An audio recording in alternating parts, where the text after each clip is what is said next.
Norman is shy, kind, different, a bit of an outcast.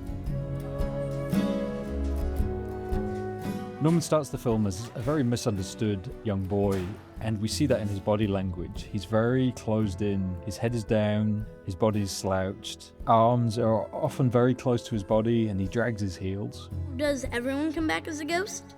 No. My grandma told me it's usually people who still have stuff to figure out, or sometimes it's the ones who died suddenly or in a bad way. Norman is a child, so he's a fairly small puppet, and inside of his body he has an armature which is made up of a series of ball and socket joints that allow you to manipulate his limbs.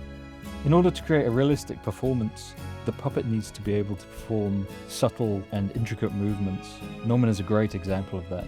Norman's costume is fairly simple, but his hoodie required a few tweaks just to make it animatable.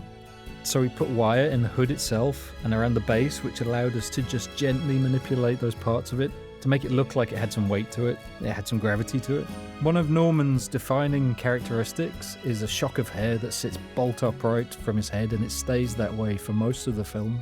During the climax of the film, which was a very energetic and windy action scene, we used what is called a stunt wig, which had wires built into it that allowed us to sculpt and manipulate each strand of hair frame by frame, which is much more time consuming but needed to showcase that force and echo the energy of the sequence. As Norman gains confidence, his body language changes and his posture changes, so he becomes more upright, growing as a character.